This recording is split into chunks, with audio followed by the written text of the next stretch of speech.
The etymology of perfection is interesting. Yes, there is this component of like without flaws, but there's this other really huge piece that is not gifted to us in our current weaponized perfectionistic relationship.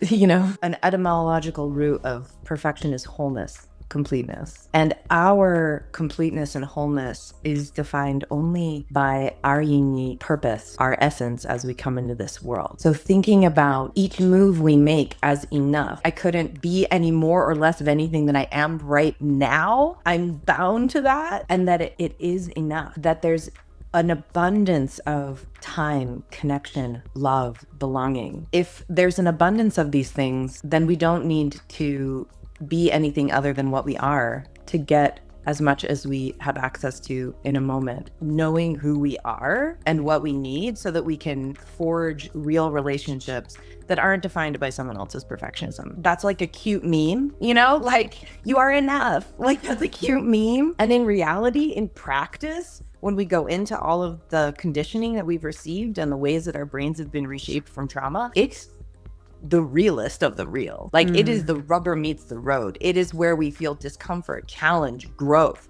power, shame, brilliance, death, birth, life, like all of it. I am enough is not just a bumper sticker. It is a path of practice and acknowledging the abundance around us, the rightness within us, the wholeness that is always unbreakably, unshakably here, and then enacting it through our relationships with our needs and our desires and our vulnerability. What if the drive to be perfect isn't always ambition, but a survival strategy? And what if that strategy is actually breaking down your body and harming your health? Today, we're looking at many forms of perfectionism, reframing it as a reflexive, protective response that's shaped both by personal survival strategies and also bigger systemic societal norms. We're going to try to connect some dots between perfectionism, rejection sensitivity, chronic pain, disease, and emotional suppression. Welcome to Trauma Rewired, the podcast that teaches you about your nervous system, how trauma lives in the body, and what you can do to heal. I'm your co-host, Elizabeth Kristoff, founder of Brain-Based, an online platform where we use applied neurology and somatics for stress processing, emotional processing, and trauma resolution. And I'm also the founder of the Neurosomatic Intelligence Coaching Certification. And I'm your co-host, Jennifer Wallace. I'm a neurosomatic psychedelic preparation and integration guide, and I bridge the modalities of neurosomatic intelligence with one of nature's most powerful tools, cultivating the embodiment necessary for one to receive the messages, downloads, and truths from the body. And today we are joined again by Piper Rose from Shadow Play Coaching. We are so excited to have you back today, Piper. Thank you so much for joining us. Hi, Elizabeth and Jennifer. I'm always so happy to be here with you. And you were pretty excited to have this conversation about rejection sensitivity. And so could you tell or share a little bit with our listeners today about why this conversation is important to you and what made you so excited to want to share it with us and our listeners? Well, I think for me, rejection sensitivity is actually a newer understanding that came a few years ago. And not just rejection sensitivity, but rejection sensitivity dysphoria. Learning what that meant helped me look back at my life and understand how much of my life was controlled by my fear of rejection, how much I said no to, what it was that I said yes to, and looping it back into perfectionism, how it ultimately helped me select perfectionism as a core coping mechanism. Perfection inside myself so that I could be good enough to receive love, and perfection outside myself where I needed the world to look perfect for me to feel safe. So this is a very exciting conversation for me, and how it all feeds into itself as a little like Ouroboros, or as a very like complex garden is how I like to think about it. All of the elements that lead to growing certain things, and perfectionism and RSD are definitely growing in the same garden. So I'm excited about this conversation. Yeah, I'm really excited for this conversation too. And we talk a lot about perfectionism as a trauma response on here. But before we dive too deep into this conversation, I wanted define a little bit and explore a few key concepts. First of all, really reframing perfectionism a bit, right? Perfectionism is different from like excellence or striving for growth. It can look similar on the surface, but they're coming from fundamentally different places. Perfectionism is more rooted in fear or shame or that need for external validation. And we're really looking for safety by avoiding mistakes, by avoiding rejection. And it can be very rigid, really driven by anxiety and coming from that survival state place where the goal is to minimize failure at all costs. And then in contrast to that, we have like being growth oriented or striving for excellence, which is coming more from our internal values, from a growth mindset. And it's fueled more by curiosity, a desire to learn, that intrinsic motivation to improve. So we just want to parcel those apart a little bit, because when we're in that place of going for excellence, that is something that's really positive, and it allows us to embrace mistakes as part of the process, right? It allows for that creativity and flexibility and progress without self-judgment. And perfectionism, on the other hand, can really constrain our experience. Like you were talking about, all the things that you don't say yes to, the things that you do that maybe aren't really in alignment. And so we want to first just kind of separate that out, because we're not talking about not striving for growth and self-improvement. And as a society, perfectionism is a trauma response that can get really downplayed. It's really socially acceptable. People take a lot of pride in it too. And so it really is, when you think about perfectionism as a survival response for social safety, we can see that it really is rooted in complex trauma and that relational aspect of complex trauma, that where as a small person, that our attachment and social needs are not met and we can't regulate as a developing nervous system. And so these high stress environments really cue an inner critic voice. This voice develops as a protective response to ensure that our survival and safety comes from changing ourselves, or thinking that we can change ourselves in such a way that we would get our attachment needs met, that we would get our safety needs met. And that really is about our social safety, because we are relational beings. And so, like Elizabeth was saying, and like you were saying, Piper, the ways that we change ourselves to try to avoid rejection from the herd, because when we feel separate from the herd at a really subconscious level, that could equal death for our nervous systems. And it can be really scary and threatening.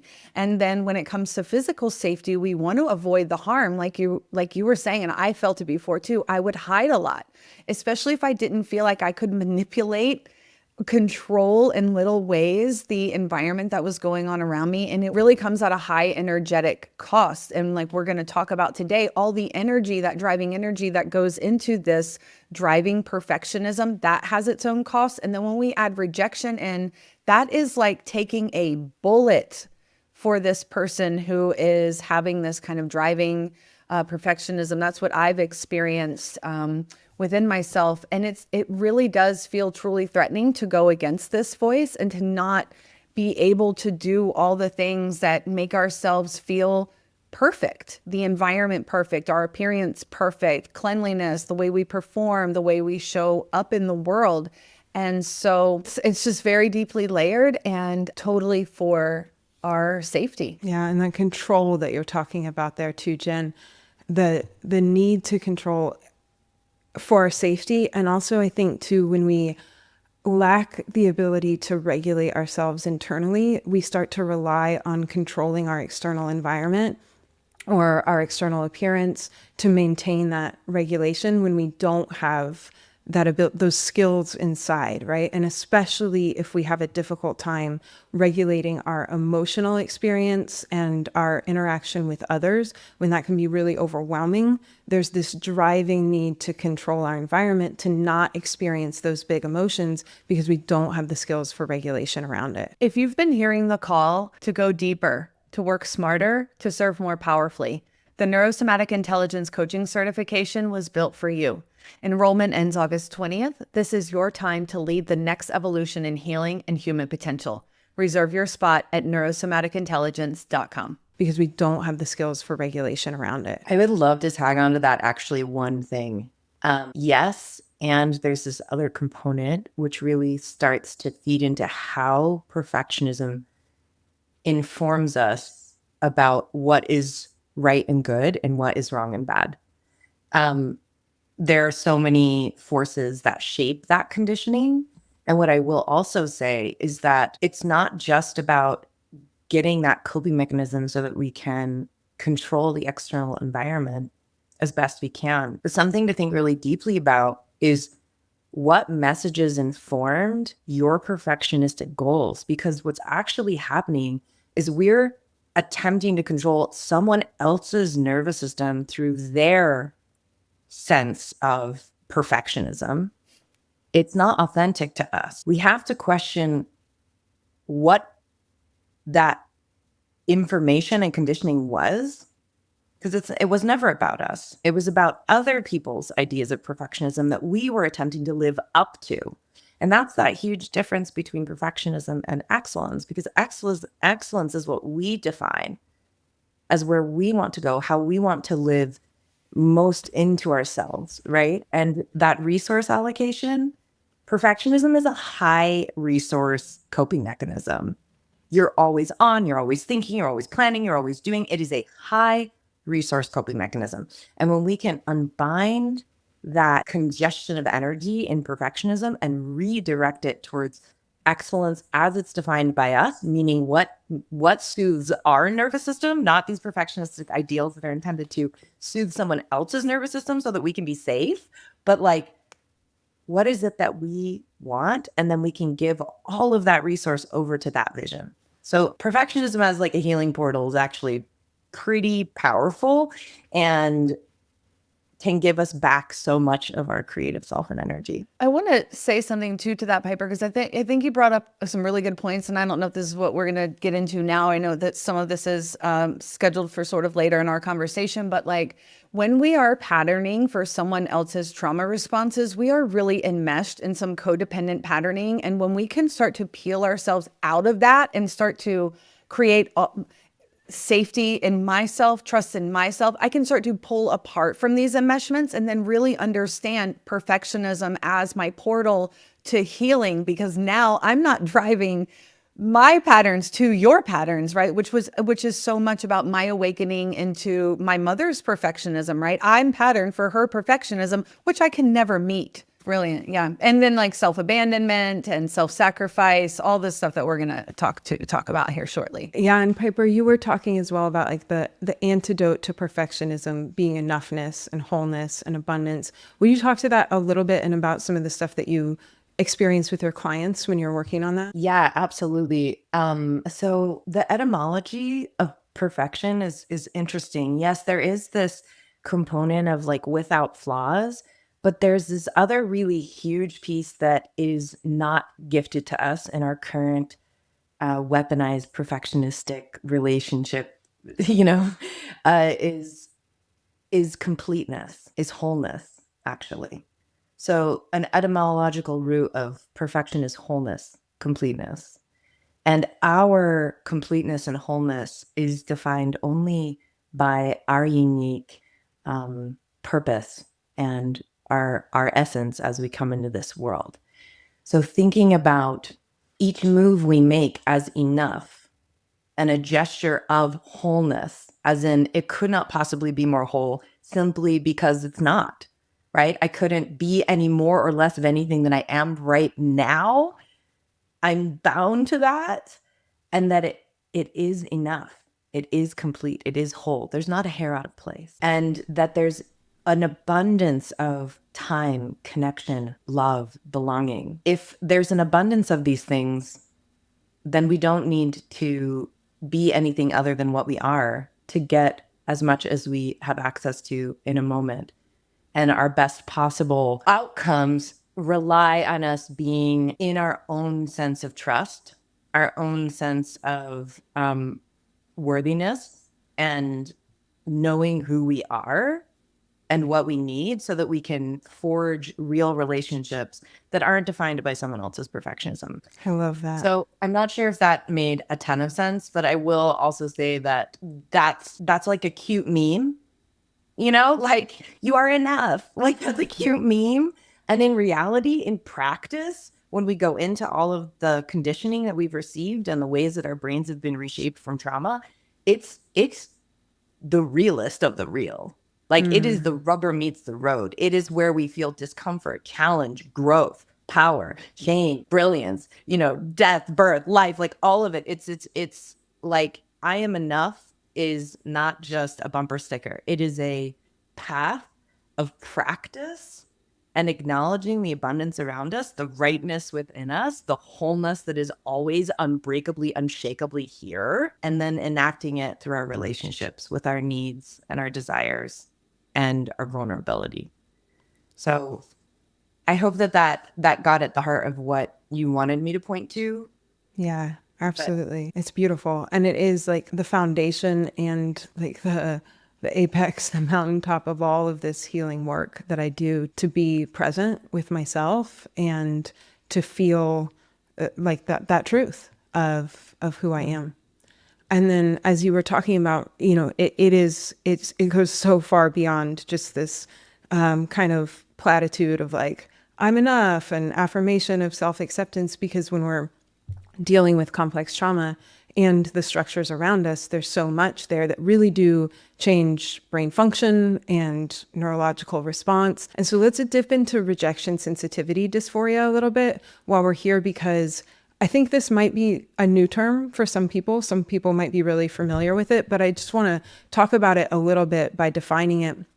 And it really is this intense emotional reaction to perceived or actual rejection. So it can absolutely be perceived, and it's often very disproportionate to the event. And rejection sensitivity dysphoria, there are actual things happening in the brain and the nervous system with this reaction, right? The amygdala, our brain's threat detection center, becomes very hypervigilant to perceived or actual rejection. It triggers these physiological emotional responses. The prefrontal cortex, which is very important for our ability to regulate our emotions, to keep our executive functioning, has reduced capacity to downregulate those big, intense reactions. And that leads to a lot of difficulty processing the rejection with altitude, with really having them coming at it in the way that we want to. Our anterior cingulate cortex, right, which is this area that we've talked about on here several times before, associated with pain perception and also social inclusion or exclusion, can tend to really amplify the emotional and even the physical pain of the experience. So it can feel very overwhelming, very deeply personal, and there can actually be physical pain that accompanies with it. And so we talked a lot in a recent episode about chronic pain and how pain is an output based on the interpretation of our inputs. And so the evidence shows, and I'm sure many of us have experienced this, that social rejection shares the somatosensory representations with physical pain, and you feel that in your body. And pain can very much be an output when we have this experience of heightened sensitivity to rejection. While we're here, this isn't on our outline, but this is a thought that's just coming up for me right now. Like when I hear the word rejection, it kind of has this like implicit, I'm being rejected from a person, right? Like it's only happening relationally. But what I've experienced in this with someone else is that to go into them with any sort of course correction, any correctional, like any instructional, like, hey, this is actually how you do this, or this is a corrective criticism, like that feels rejecting to them. Like there's any sort of, is this making sense? Oh yeah. So I think what you're getting at is like this is a vague term in some ways. Rejection. I think it's a broad term. Yeah. Yeah, it's vague. It's vague. Yeah, It's super it broad. is. It's super vague. And so I'd just like to flush that definitely out for people.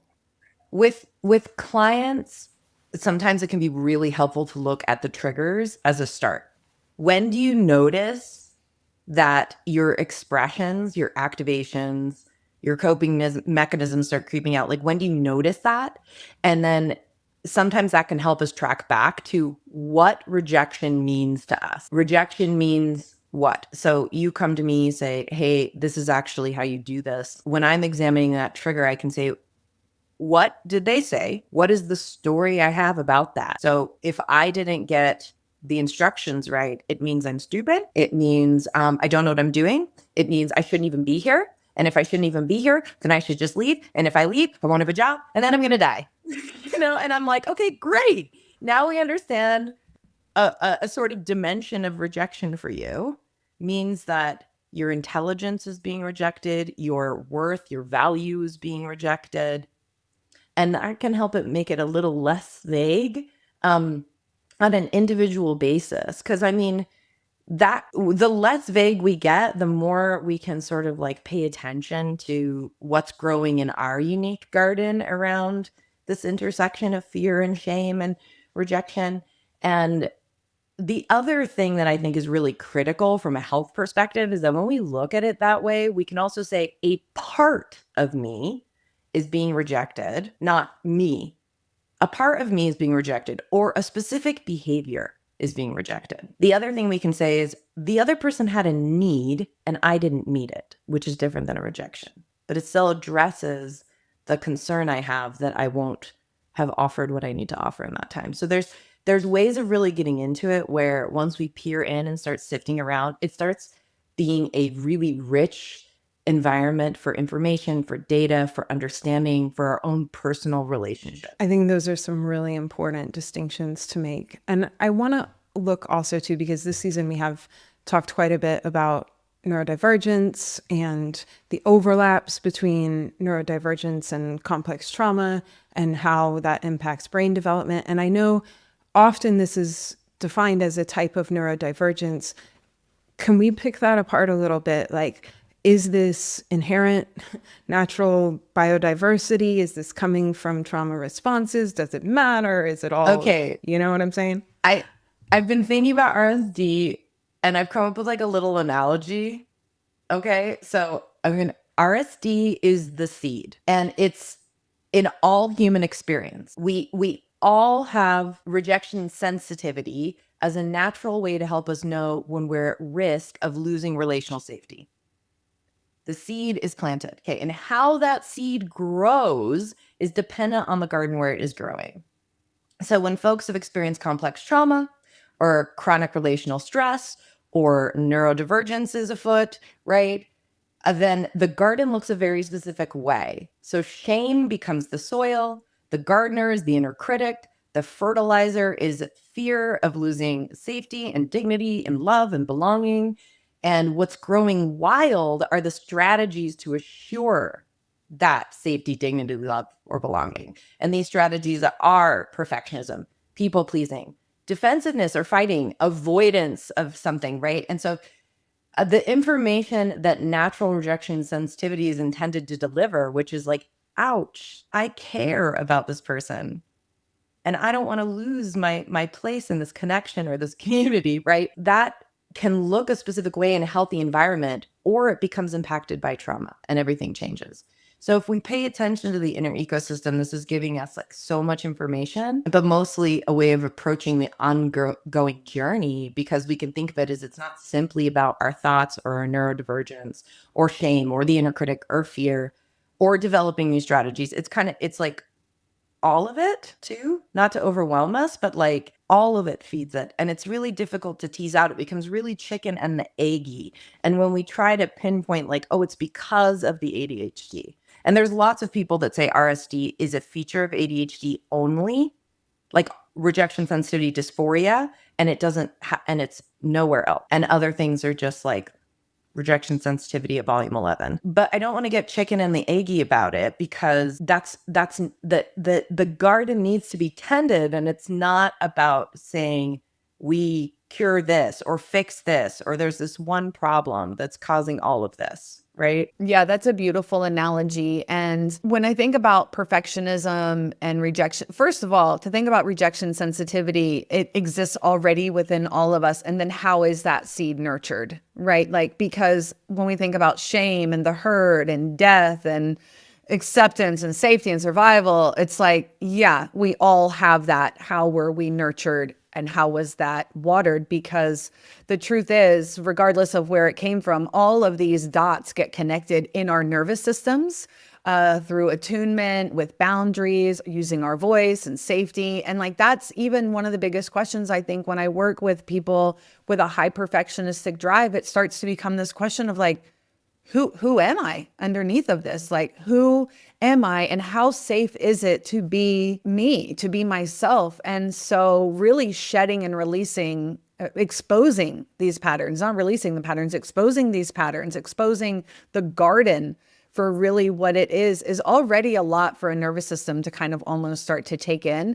And when we add rejection sensitivity into or the dysphoria of rejection sensitivity, right? The more of the chronic, when we think of the things that are chronic, outputs that are chronic, when rejection sensitivity comes into play, it just makes the loop more painful. And the pain, whether that is like a real physical pain as an output or the emotional pain, is totally unavoidable for this person because it's already at the foundation. And so it's just going to become more burdening. There's going to be more emotional repression. And like we were saying, any slight accusation, course correction, it is internally diabolical because even that constructive criticism or correction, it is at the loss of connection.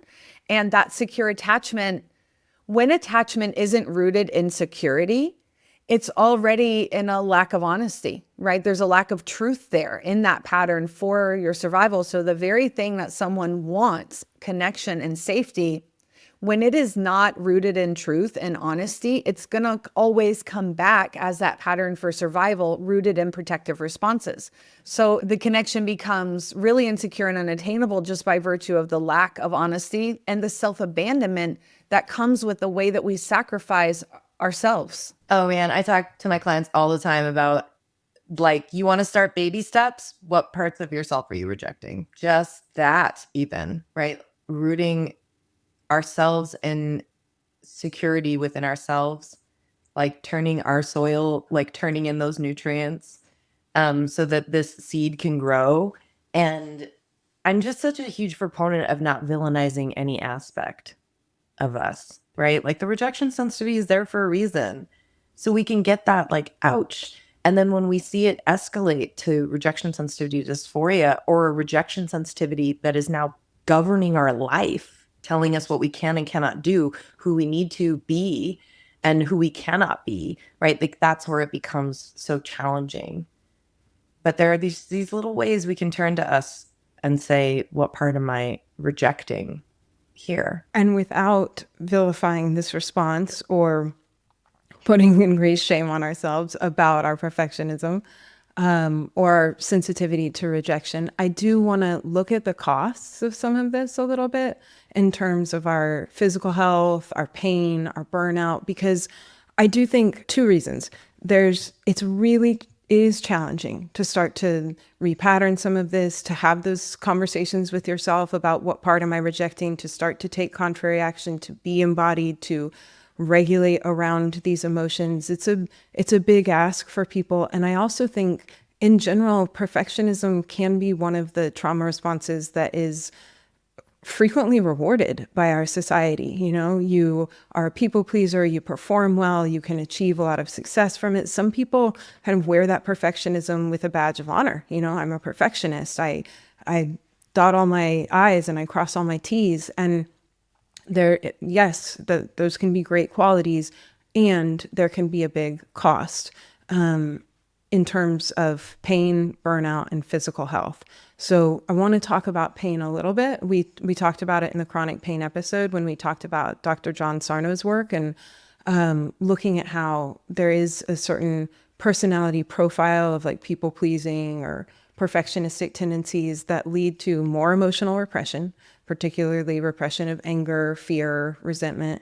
And then also that leads people to distract themselves from their emotions and use pain as a distraction from that. But it also at a really physical level creates tension in the body, reduces blood flow to the muscles and the nerves and the tendons, and this leads to a lot of pain. So when we are in this kind of rigid way of being with ourselves and repressing our emotions for other people's needs, it can often end up with the output of physical pain, lack of range of motion, these physical costs to our bodies. Can I say one thing about that? I want to rewind all the way back because I said a small step that I invite my clients into. And to your point, that small step of what part am I rejecting, that doesn't come into the client work until after we've done neurosomatic intelligence, until after we're returning some of those resources, we're expanding the window of tolerance, we're decreasing some of the stress, like approaching exactly what you just said.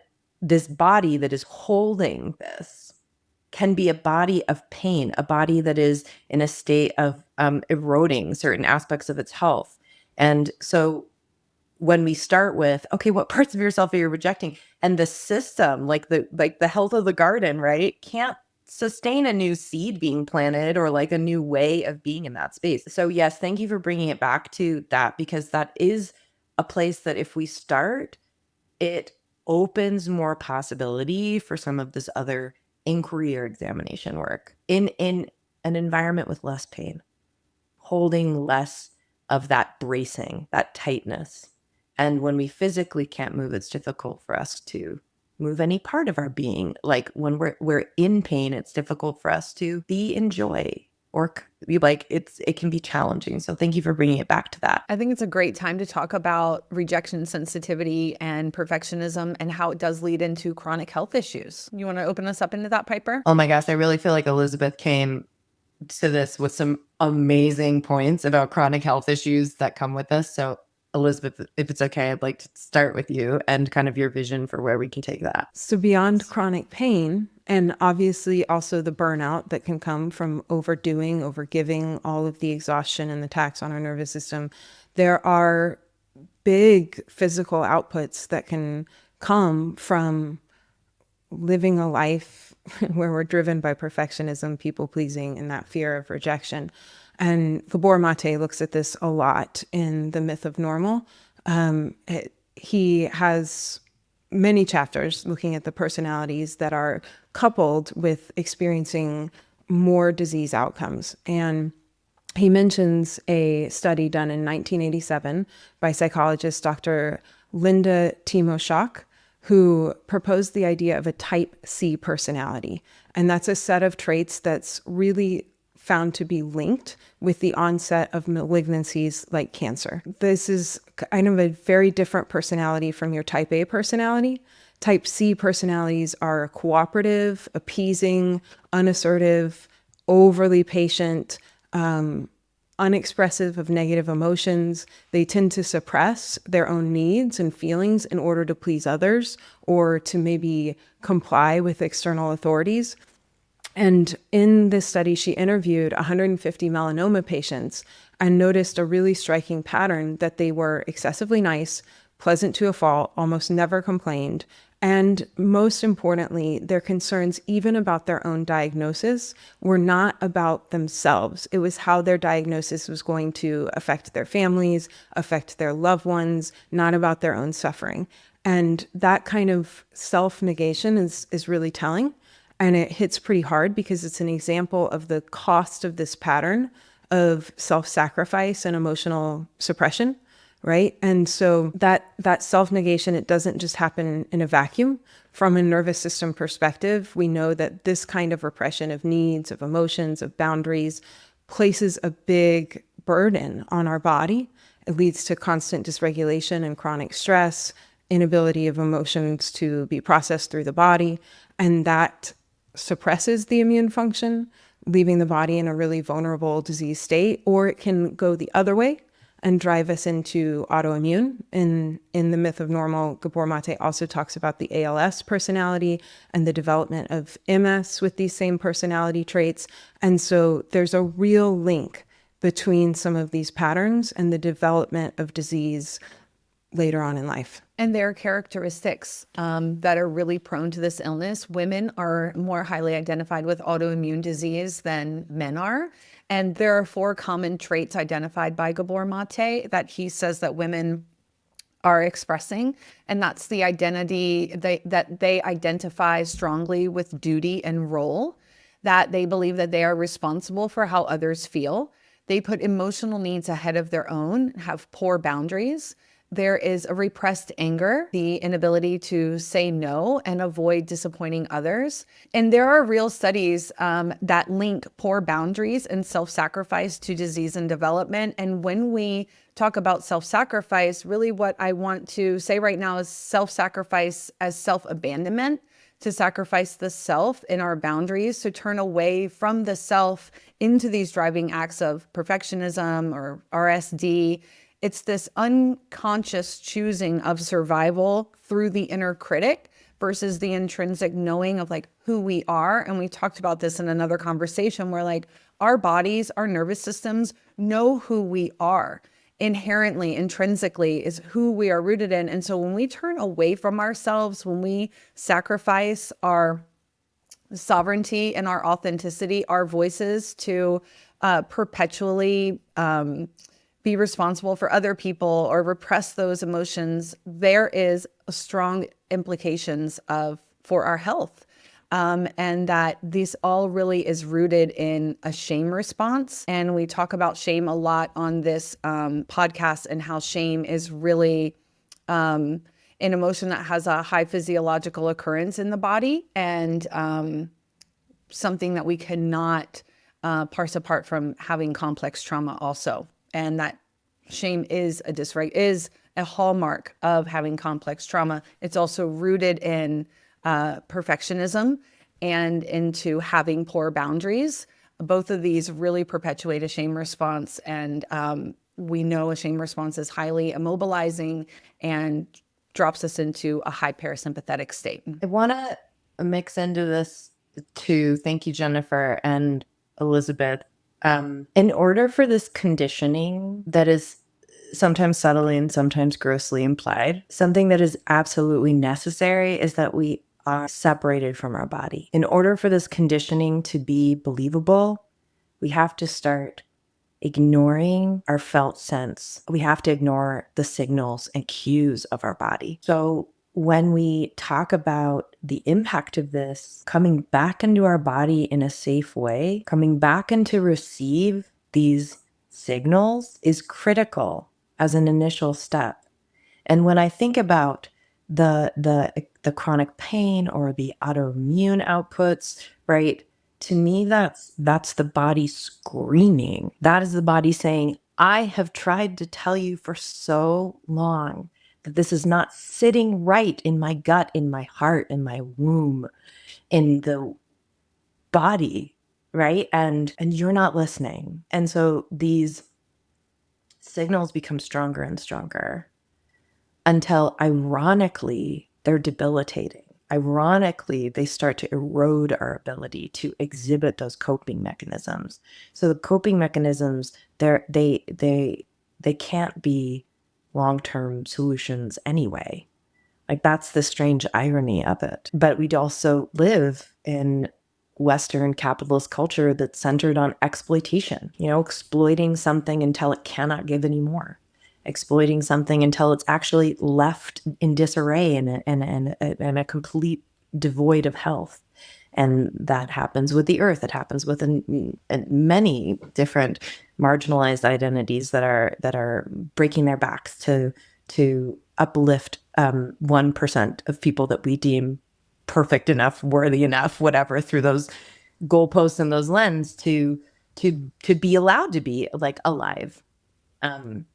And so, there's a lot there. And I just really appreciate the intersection of this conversation and the return to something that we can each come back to when we're ready, which is the body. And through neurosomatic intelligence, it's what I appreciate is the gentleness, but also the depth. It's gentle, but we're going to the nervous system, which is deep. Yeah. And I'm glad you brought that up too. These can come from individual experiences, but there's also a lot that's shaped by our society. And there's many forces that, patriarchy, capitalism, ableism, all of these different things that compound the stress and can also create and result in these outputs of the nervous system, these coping survival strategies.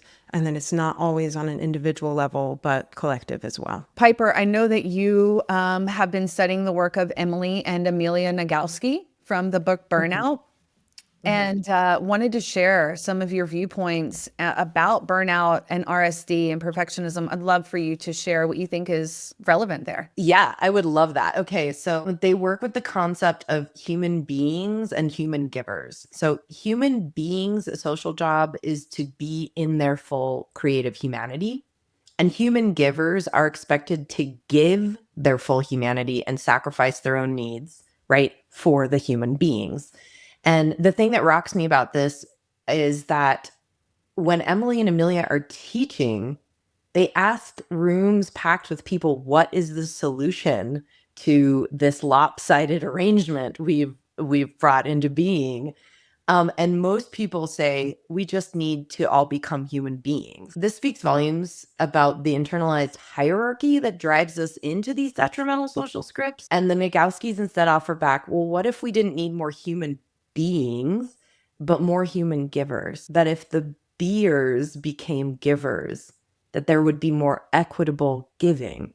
And the reason why I bring this up is because there's actually deep social wisdom in being able to consciously give to and between people from a place of emotional intelligence, right? Like the sort of light side of people pleasing, right? Of being highly conscientious, of knowing when to hold your tongue diplomatically, because that's what will bring peace in the longer term conversation, not as a way of like self-sacrificing or sacrificing our bigger ideals like liberation from oppression, right? Like not that kind of tongue holding, don't rock the boat tongue holding, but holding so that you can make space for someone to be truly heard, for ease to arrive so that you can tackle the next wave of a challenging conversation, right? There's even the inspired excellence within us, which is the light side of these perfectionistic tendencies. Like the reason why I bring this all in is because I don't want to villainize the seeds of goodness that get contorted and distorted through trauma. And I do not want to accidentally dismiss the wisdom of caretakers, tenders, and befrienders, which is just 1 millimeter away from internalized misogyny. Like there is a beautiful, like I said, there's a lot of power in perfectionism as a coping mechanism, as people pleasing as a coping mechanism, as being a highly sensitive person, right? Like there is so much there. So just bringing some light into it and possibility into it, and even just the dream of more givers, supporting givers, so that we can all in fact give more, but not to deficit. I think that's incredibly beautiful and important to remember, like the duality or the nuances to all of these things that we look at, and to also understand like these are protective, reflexive responses. They have served us in some capacity. They've kept us alive, and they also connect us to others in some ways. And so I just would invite listeners and myself and anyone contemplating this stuff to start to just develop a relationship about looking at all of this with curiosity. What does it feel like in my body? Where is it pushing me into dysregulation? Where is it creating that stress? Are there places where I need to regulate around it? Are there places where I need to work on boundaries and embodiment and hearing those signals that you talked about, so we don't get so far down into the spectrum of these protective, reflexive responses harming us later down the road? And having a more present relationship with all of this and working with it so that we can show up and give and be in relationship with others, but also have that balance between attachment and authenticity and knowing what serves us. And receptivity, right? Like we need trust in order to receive. We need, trust in order to accept. We need safety in order to receive. We need safety in order to accept. So like the opposite of rejection is being accepted by someone, but we actually need that trust and safety. But trust and safety happen in the body. These are not concepts, right? We feel trust or safety. So going into the body and coming in with that NSI lens allows us to, again, like till into the soil what we need so that the seeds are growing from that trust and that safety. You've built a career on helping people grow, but if you're ready to create deeper, lasting change, you need more than strategies. You need a nervous system-informed framework. The Neurosomatic Intelligence Coaching Certification gives you the science, the tools, and the credibility to lead transformation at the root. Enrollment closes August 20th. Don't miss it. Join us at neurosomaticintelligence.com and be a practitioner that the future needs. The seeds are growing from that trust and that safety. Yeah, because the chronic stress load is just too much. And so we use NSI, we use our tools every day in a daily practice to start to unload some of that stress so we can ask ourselves some of these bigger questions about who we are, what we want in life, and how we want to show up in our authenticity and in like who I am and shine in my full self-expression. And that, having that relationship with your nervous system is really where it's all at. This is all nervous system issues because we're talking about survival strategies and they get locked into the way that our nervous system responds and shows up all the time. And so when we start to interrupt these patterns, we do it through repetition, but also with minimum effective dose.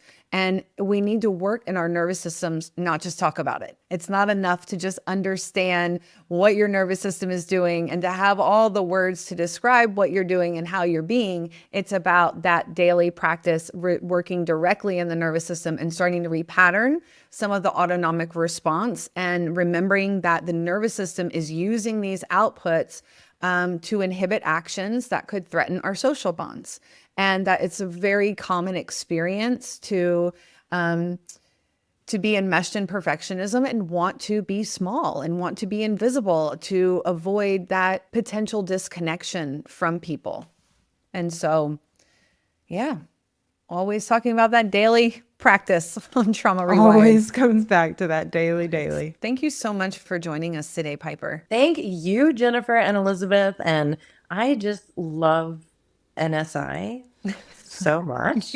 So it is a joy to be here. And I hope that anyone who needs to receive this particular podcast does and hears that encouragement from all of us to come into your unique, awesome essence and let us all share in the gifts that everyone has to offer from those authentic places of self. So Love it. And we'll have the links where people can find you in the show notes as well. thank you.